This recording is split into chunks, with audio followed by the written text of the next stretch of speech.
Un saludo a todos, gracias por estar aquí con nosotros. Una vez más estamos comunicándonos a través de este medio que es la internet. Queremos hoy entrar a un tema importante que considero importante y es la inmadurez. Y vamos a ir viendo algunos puntos en esto, ¿verdad? Un pecado que comete uno de los hijos de Jacob con su inmadurez y que queremos analizar y revisar el día de hoy. Es importante porque mucho de esto lo llevamos a cabo sin darnos cuenta o no entendiendo, ¿verdad?, el fundamento de la ley de Dios que nos habla y nos dice que nos apartemos de todas estas cosas.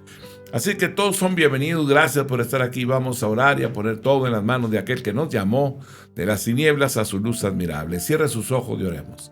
Señor, muchísimas gracias. Eres bueno y fiel, queremos agradecerte todo lo que has hecho en nuestras vidas. Y queremos pedirte, Señor, que nos des la gracia y la sabiduría que necesitamos para conducir nuestros pasos hacia ti, Señor. Queremos honrarte, queremos glorificar tu nombre. Queremos tener una vida quieta y reposada, una vida bendecida, prosperada. Porque queremos hacer tu voluntad de andar en tu camino, Señor. Y sabemos que para ello es necesario que nos dispongamos a poner por obra tu palabra. Así que, Señor, que se cumplan tus propósitos en nuestras vidas. En el nombre de Cristo, nuestro Señor y Salvador. Amén, amén, amén. Vamos al pasaje, ¿verdad?, que queremos hoy ver. Queremos ver la inmadurez a través de uno de los hijos de Jacob, que es Judá. Génesis 38, versículo 1 al 30. Aconteció en aquel tiempo que Judá se apartó de sus hermanos y se fue a un varón adulamita que se llamaba Hira. Y vio ahí Judá la hija de un hombre cananeo, el cual se llamaba Súa. Y la tomó y se llegó a ella, y ella concibió y dio a luz un hijo, y llamó su nombre Concibió otra vez y dio a luz un hijo, y llamó su nombre Onán. Y volvió a concebir y dio a luz un hijo, y llamó su nombre Sela. Y estaba en Kesib cuando lo dio a luz. Después Judá tomó mujer para su primogénito, la cual se llamaba Tamar. Y el primogénito de Judá, fue malo ante los ojos de Jehová, y le quitó Jehová la vida. Entonces Judá dijo a Onán: llégate a la mujer de tu hermano, y despósate con ella, y levanta descendencia a tu hermano. Y sabiendo Onán que la descendencia no había de ser suya, sucedía que cuando se llegaba a ella, a la mujer de su hermano, vertía en tierra para no dar descendencia a su hermano. Y desagradó en ojos de Jehová lo que hacía, y a él también le quitó la vida. Y Judá dijo a Tamar su nuera: quédate viuda en casa de tu padre, hasta que crezca Sela, mi hijo. Porque dijo: no sea que muera él también como sus hermanos. Y se fue Tamar y estuvo en casa de su padre. Y pasaron muchos días, y murió la hija de Súa, mujer de Judá. Después Judá se consoló y subía a los trasquiladores de sus ovejas en Timnat, él y su amigo Hira, el adulamita. Y fue dado aviso a Tamar, diciendo: he aquí tus suegros sube a Timnat a trasquilar sus ovejas. Entonces se quitó ella los vestidos de su viudez y se cubrió con un velo y se arrebozó y se puso a la entrada de Naín junto al camino de Timnat, porque veía que había crecido Sela y ella no era dada a él por mujer.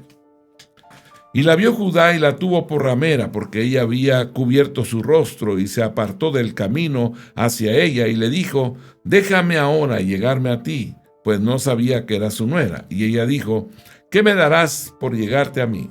Él respondió: yo te enviaré del ganado un cabrito de las cabras. Y ella dijo: dame una prenda hasta que lo envíes. Entonces Judá dijo: ¿qué prenda te daré? Ella respondió: tu sello, tu cordón y tu báculo, que tienes en tu mano.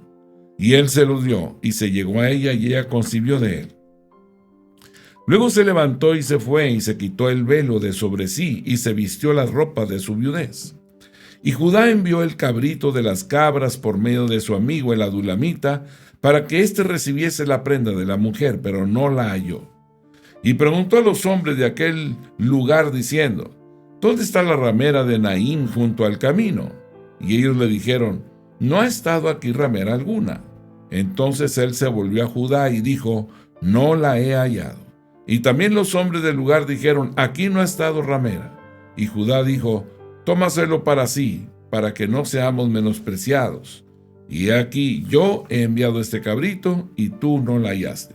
Sucedió que al cabo de unos 3 meses fue dado aviso a Judá, diciendo: Tamar tu nuera ha fornicado, y ciertamente está encinta, a causa de las fornicaciones. Y Judá dijo: sacadla, y sea quemada.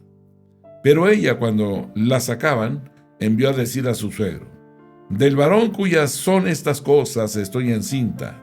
También dijo: mira ahora de quién son estas cosas, el sello, el cordón y el báculo. Entonces Judá lo reconoció y dijo: más justa es ella que yo, por cuanto no la he dado a Sela mi hijo. Y nunca más la conoció. Y aconteció que al tiempo de dar a luz, he aquí, había gemelos en su seno. Sucedió cuando daba a luz que sacó la mano el uno, y la partera tomó y ató a su mano un hilo de grana, diciendo: este salió primero. Pero volviendo él a meter la mano, de aquí salió su hermano, y ella dijo: ¿qué brecha te has abierto? Y llamó su nombre Farés, rotura o brecha. Después salió su hermano, el que tenía en su mano el hilo de grana, y llamó su nombre Sara. Bien, pues se hace una gran advertencia en este pasaje. Un hijo o hija se pueden extraviar dentro de una familia. Un joven o una joven pueden abandonar su hogar piadoso para salir al mundo. Pueden pasar años llevando una vida mundana, una vida apartada de Dios. De hecho, el mundo siempre va a absorber a una persona que no confíe ni siga a Dios. La persona se volverá mundana, buscará los placeres, buscará las posesiones, buscará las comodidades de esta tierra. No prestará atención alguna a Dios. Y este es el tema de este pasaje: el deterioro moral de un hijo díscolo, o sea, un hijo desobediente, un hijo indócil, un hijo rebelde, ¿verdad? Que abandonó un hogar piadoso para salir al mundo. Génesis 38:1 dice: aconteció en aquel tiempo que Judá se apartó de sus hermanos y se fue a un varón adulamita que se llamaba Hira. Judá abandonó su familia piadosa, abandonó la influencia de su padre piadoso. Las escrituras dicen que él abandonó a sus hermanos, no a su padre. La idea es que él se alejaba de sus hermanos.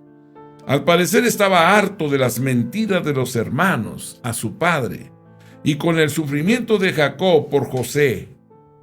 Además, Judá estaba consumido con la culpa de toda la situación con José. Él y sus hermanos habían vendido a José a la esclavitud y habían engañado a su padre para que pensara que a José lo había matado un animal salvaje. Así que él estaba fastidiado de seguir actuando de la misma forma, mintiéndole a su padre. Y él se alejó de sus hermanos. Judá ya no podía soportar más. Tuvo que alejarse, así que se marchó, tratando de huir de la culpa y de toda esta situación. A causa de las mentiras de que José había sido devorado por las fieras, Jacob no dejaba de llorar. Lloraba por su hijo, y todo había sido una mentira. Y Judá prefirió retirarse, alejarse de sus hermanos. El huir realmente está mal. Debió de haber ido con su padre, debió de haber confesado su pecado y haber hecho una indagación del paradero de José para traerlo de vuelta a casa. Al huir, Judá estaba abandonando la única ayuda e influencia piadosa que había. Su padre, un hombre piadoso, y aquellos que lo rodeaban, que eran verdaderos seguidores de Dios.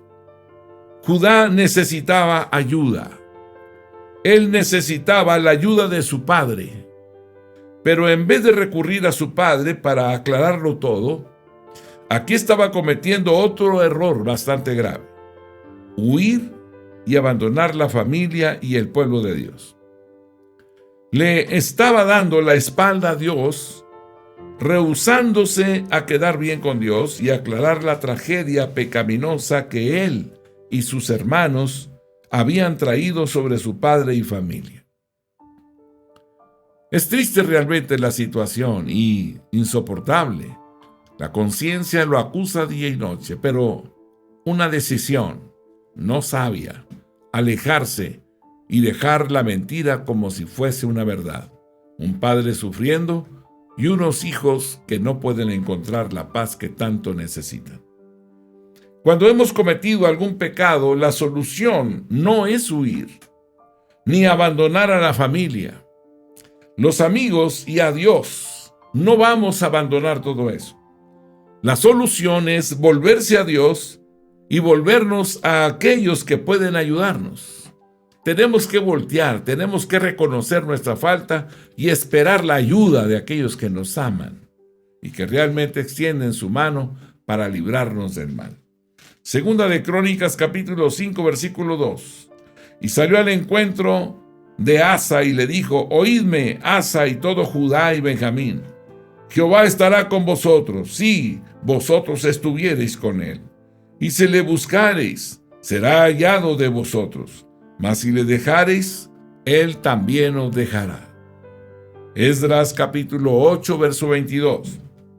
La mano de nuestro Dios es para bien sobre todos los que le buscan, mas su poder y su furor contra todos los que le abandonan. Jeremías 2, versículo 13. Porque dos males ha hecho mi pueblo. Me dejaron a mí fuente de agua viva y cavaron para sí cisternas rotas que no retienen agua. Génesis 38, versículo 1 y 2. Aconteció en aquel tiempo que Judá se apartó de sus hermanos y se fue a un varón adulamita que se llamaba Hira. Y vio allí Judá la hija de un hombre cananeo, el cual se llamaba Súa, y la tomó y se llegó a ella. Judá se casó con una incrédula, una mujer fuera del pueblo de la promesa. Judá se fue realmente a tan solo 15 kilómetros de distancia de su padre, a la aldea de Adulam. Pero advirtamos que es una aldea cananea, una aldea del mundo donde no había creyentes verdaderos. Judá se fue al ambiente mundano, donde no había ninguna influencia piadosa de ningún tipo. Judá era un joven robusto, un joven independiente, así que sucedió lo inevitable. Se sintió atraído a una joven, se hicieron amigos y posteriormente se casaron. Veamos que Judá no buscó el consejo piadoso de su padre. Él actuó por su propia cuenta, sin siquiera considerar a Dios, ni tampoco considerando su voluntad.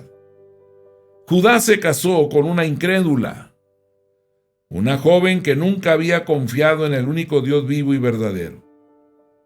Una joven que estaba entregada al mundo y a las cosas del mundo. Así que se entregó a ello.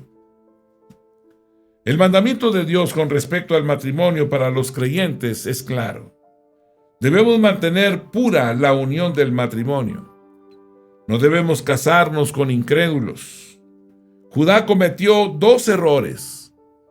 Judá trató de huir de una mala decisión saliendo a un ambiente mundano, a un lugar donde no había influencia piadosa alguna. A veces luchamos con nosotros mismos. Queremos encontrar lo auténtico, lo puro, pero somos incapaces de percibirlo. Estamos en un camino hacia la madurez. Estamos en un camino donde estamos siendo perfeccionados. Y ser perfecto no significa que no me equivoco.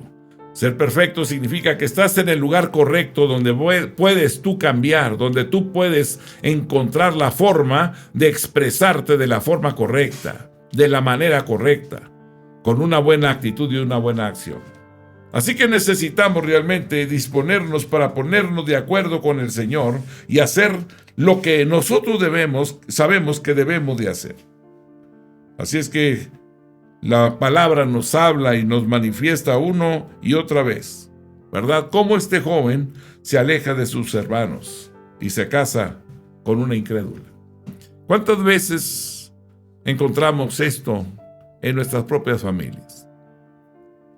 Creamos a nuestros hijos, les enseñamos los principios y de repente, ¿verdad?, salen con que les gustó la mujer seductora, sensual, y en un momento determinado se oponen a la orden que les damos de alejarse, que no es correcto, ¿verdad? Y no lo entienden.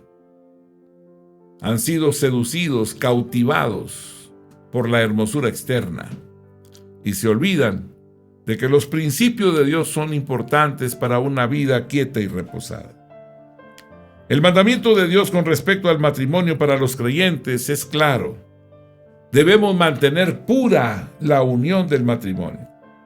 No debemos casarnos con incrédulos. Judá cometió esos errores.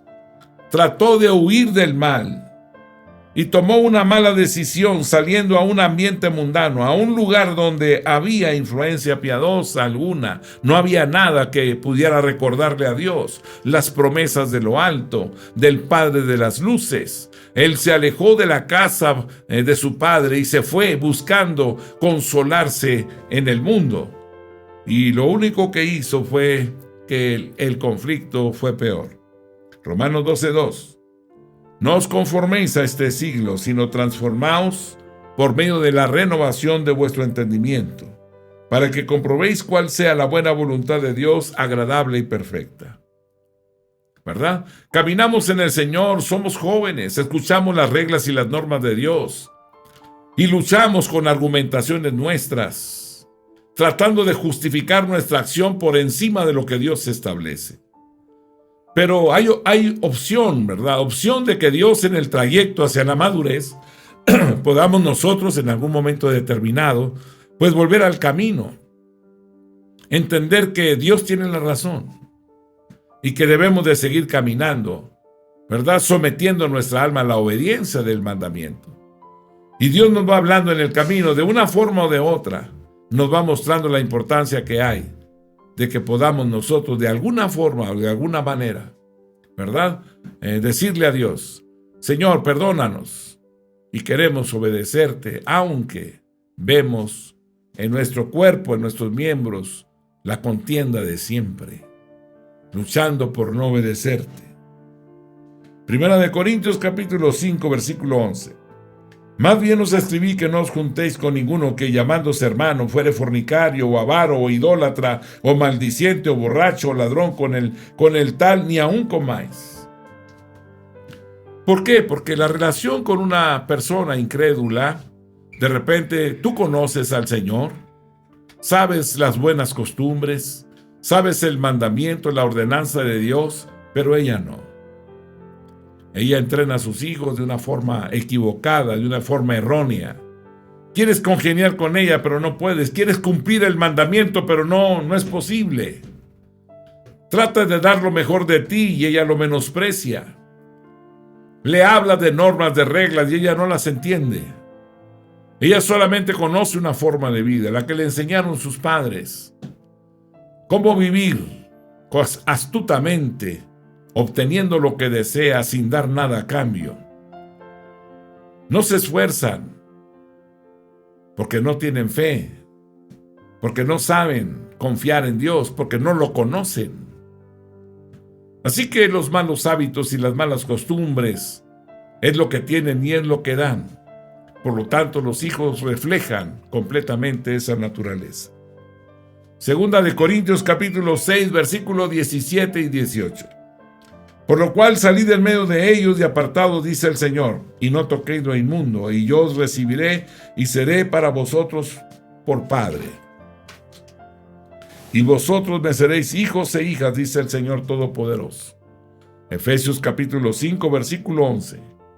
Y no participéis en las obras infructuosas de las tinieblas, sino más bien reprendedlas. Segunda de Timoteo capítulo 2, versículo 4. Ninguno que milita se enreda en los negocios de la vida a fin de agradar a aquel que lo tomó por soldado. Judá se casó con una incrédula. Segunda de Corintios capítulo 6, verso 14.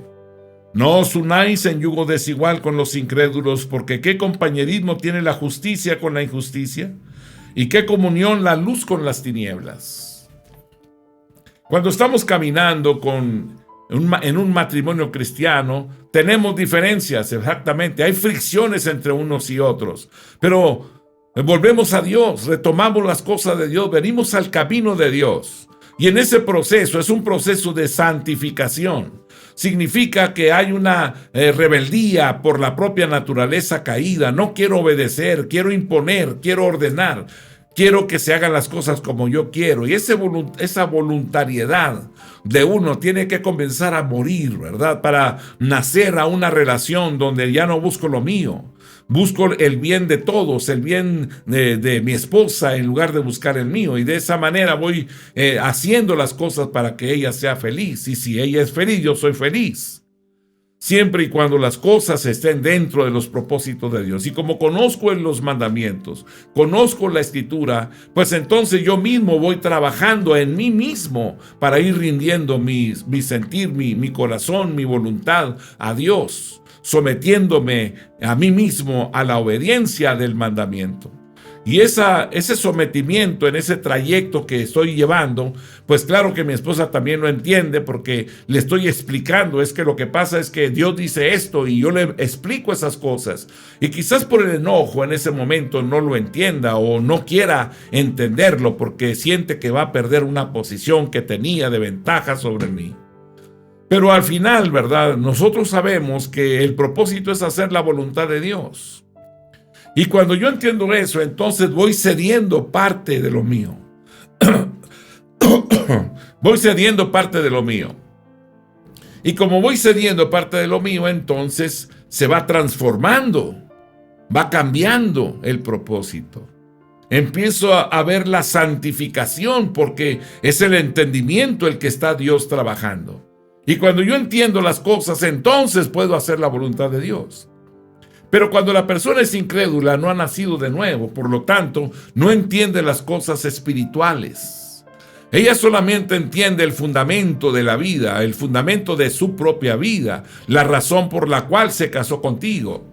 Y quizás, ¿verdad? Fue porque eras atlético, alto, fuerte y todo ello, eras ágil, tenías un buen comentario, una buena palabra y todo ello, pero no te respetaba. No había un respeto hacia tu persona. Entonces, porque una de las cosas más necesarias que el hombre tiene es el respeto. Y la mujer tiene que sentirse amada. Y amar es dar. Y quizás tú le des y le des, pero ella es insaciable. Insaciable porque el amor es sufrido y ella no quiere sufrir. Ella quiere divertirse todos los días. Ella quiere estar, ¿verdad?, sin responsabilidad todos los días. Ella quiere seguir viviendo, ¿verdad?, como cuando joven. ¿Y a qué nos referimos? Nos referimos realmente a que es necesario que tú y yo, ¿verdad?, entendamos la importancia que hay de fundamentar nuestra familia o nuestro matrimonio en la verdad de Dios. Dios tiene la razón. Así que necesitamos caminar en pos de aquel que nos llamó de las tinieblas a su luz admirable.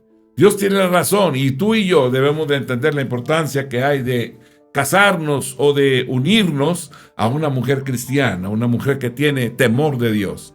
Que quizás haya diferencias, claro, hay diferencias. El amor es sufrido, el amor es benigno, el amor no tiene envidia, el amor no se jacta. Claro, todas esas cualidades que el amor tiene, ¿verdad? Pasamos por ello y los vivimos. Y claro que sufrimos.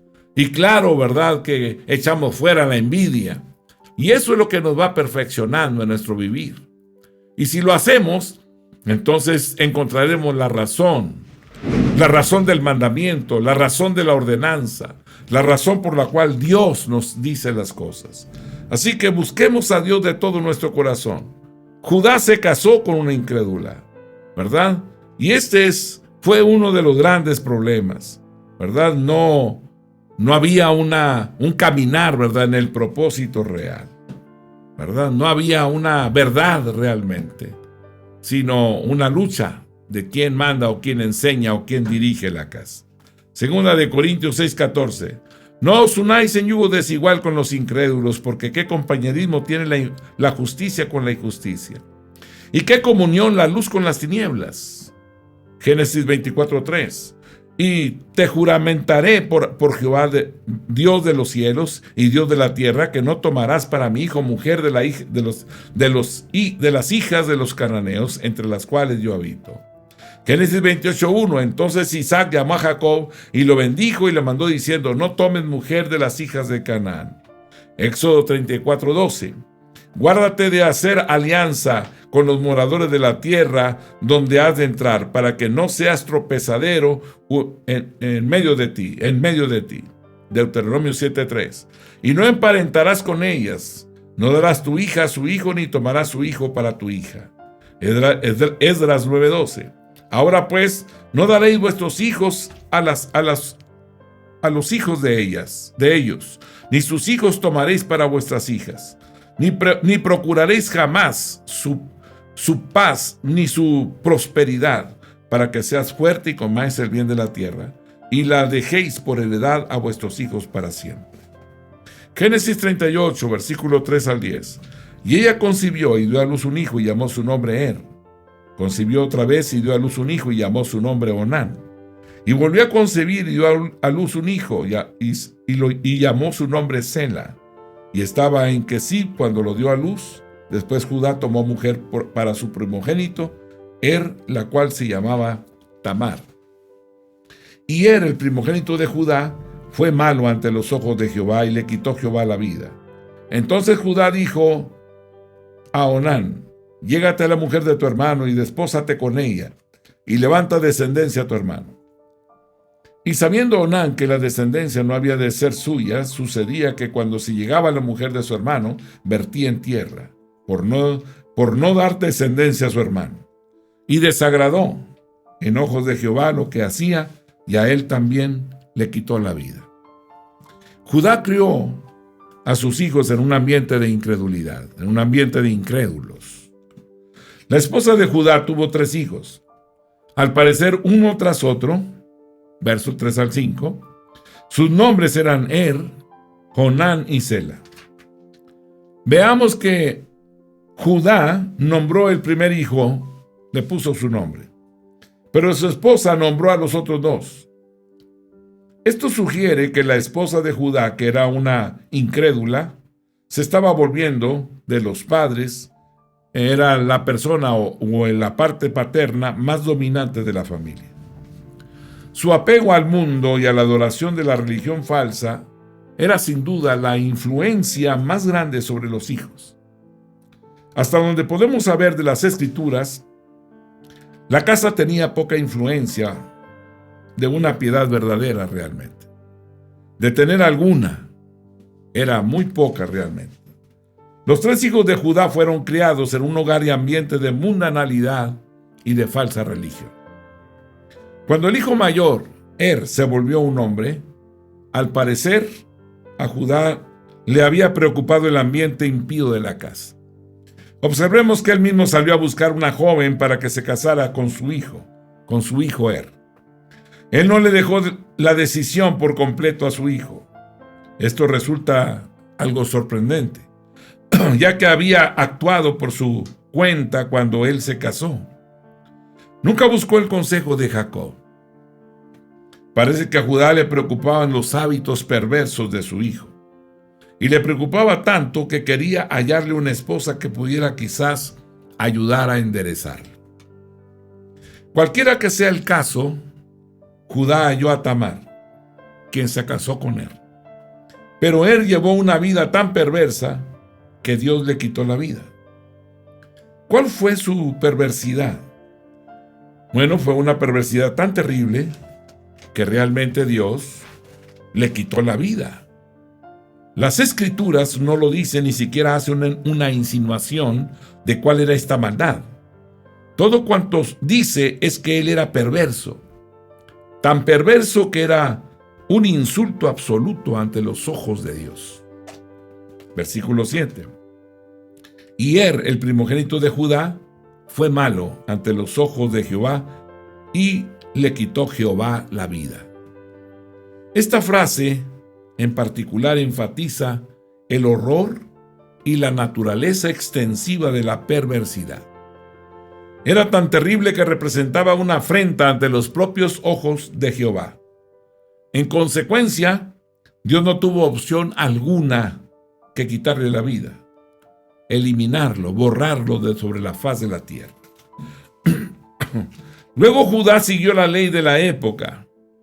Él dio a Tamar como esposa al hijo mayor, vivo, que era Onán, el segundo de él. Esta era la ley que más tarde se conocería como la costumbre del levirato. Deuteronomio 25, versículos 5 al 10.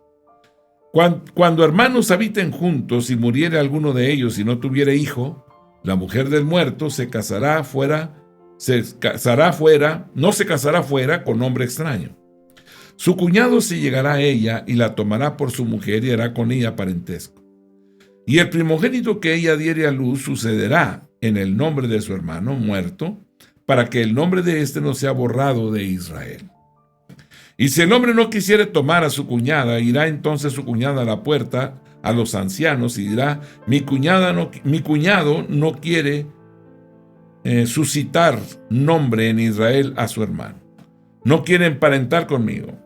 Entonces los ancianos de aquella ciudad lo harán venir y hablarán con él, y si él se levantare y dijere: no quiero tomarla, se acercará entonces su cuñada a él delante de los ancianos, y le quitará el calzado del pie, y le escupirá en el rostro, y hablará y dirá: así será hecho al varón que no quiere edificar la casa de su hermano. Y se le dará este nombre en Israel: la casa del descalzado. Mateo 22, 24. Diciendo: Maestro, Moisés dijo: si alguno muriere sin hijo, sin hermano, su hermano se casará con su mujer y levantará descendencia a su hermano. La ley planteaba lo siguiente: si un hombre moría sin hijos, entonces el hermano mayor que le sucedía se casaría con su esposa y le daría un hijo. Por ley, el hijo era legalmente el primogénito y heredero de su hermano fallecido. Esto garantizaba dos cosas: que el nombre de la familia se perpetuara y que la propiedad se mantenía en la familia. Lo que se debe tener en cuenta ahora es esto: el hijo será el heredero de las propiedades de Onán, por supuesto, conocía la ley, y él estaba de acuerdo en tomar a Tamar por esposa, pero advirtamos, cuando tenía sexo con ello, él se rehusaba a consumar el acto, él se rebelaba, rehusándose a obedecer la ley y darle a ella un hijo para que le diera continuidad a la descendencia de su hermano. Y sabiendo Onán que la descendencia no había de ser suya, sucedía que cuando se llegaba a la mujer de su hermano, vertía en tierra para no dar descendencia a su hermano. Veamos lo que dicen las Escrituras. Onán era perverso ante los ojos de Jehová, así que Jehová tuvo que quitarle la vida también. Versículo 10. Y desagradó en ojos de Jehová lo que hacía, y a él también le quitó la vida. Ahora bien, ¿cuál fue el pecado de Onán que le provocó un juicio tan severo? Había mucho sobre Onán, habría mucho, y su conducta, que no se cuenta en el relato, sin embargo, hay al menos 4 pecados graves que se pueden ver en lo que nos dice el pasaje. Onán le faltaba el amor y el cariño hacia su propia familia, hacia su hermano. Y a él no le importaba ni la amaban lo suficiente como para cuidar de la familia y la esposa de su hermano. Por supuesto, este es un pecado grave en cualquier generación. Onán, la segunda cosa es que Onán era avaricioso y egoísta. Él quería toda la herencia de su padre para sí, o al menos tan pocos herederos como fuesen posibles para que las partes divididas fueran mayores. Onán, la tercera cosa era que Onán tenía un espíritu de rebeldía. Él trató de evitar que le nacieran hijos a su hermano. Este era un mal grave. ¿Por qué? Porque el crecimiento y la expansión de Israel eran importantes durante este periodo. Y Judá era hijo de Israel.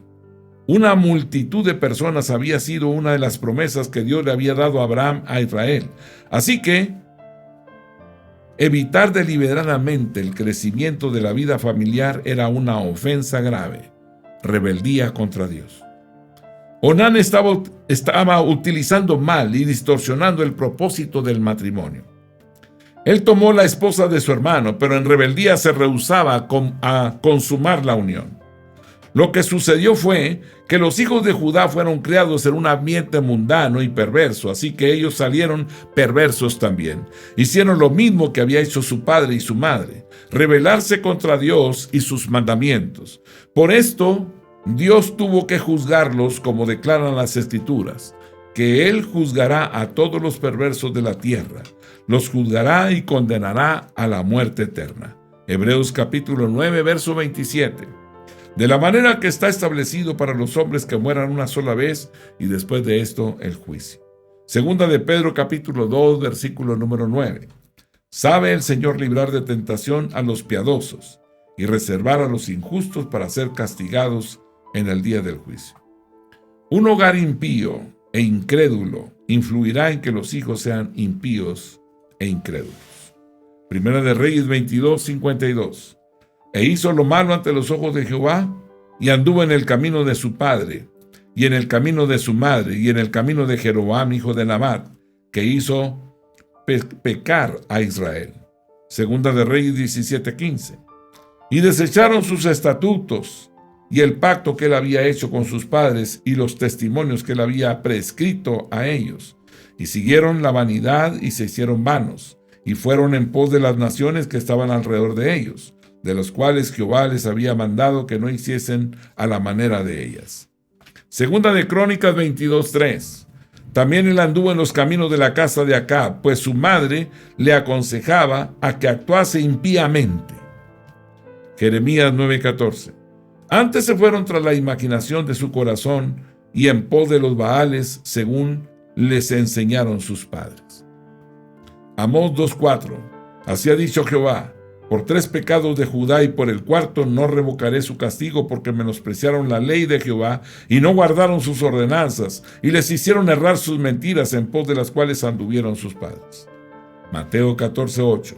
Ella, instruida primero por su madre, dijo: dame aquí en un plato la cabeza de Juan el Bautista. Herodías. ¿De qué hablamos? Que la unión con una persona incrédula es bastante complicada. No entiende las cosas de Dios. Los conflictos no terminan. Cada día se acrecentan. Porque la codicia y la avaricia quitan la vida de los hombres. No puedes descuidarte. No tienen temor de Dios. Sus argumentos, sus pensamientos no tienen control. Son influenciados por un reino de tinieblas. Porque no tienen naturaleza espiritual. Se guían por la carne, son inestables en todos sus caminos, de repente de buenas, de repente de malas, según amanece el día. Y tú quieres hacerles entender lo que tú has recibido, que hay un Dios poderoso que nos ama entrañablemente, y por haberte unido a una mujer incrédula, los grandes conflictos que no se pueden resolver. ¿Se resolverán si somos cristianos los dos? Sí, hay más esperanza. Porque con el temor de Dios cada uno sabe que el propósito de la vida familiar es honrar, glorificar, exaltar al que vive por los siglos de los siglos. Y entendiendo esto cada uno, pues solo falta que nos centremos, nos ubiquemos y hagamos lo que es correcto. Dios te bendiga y muchas gracias por acompañarnos. La paz de Dios sea con todos ustedes. Amén.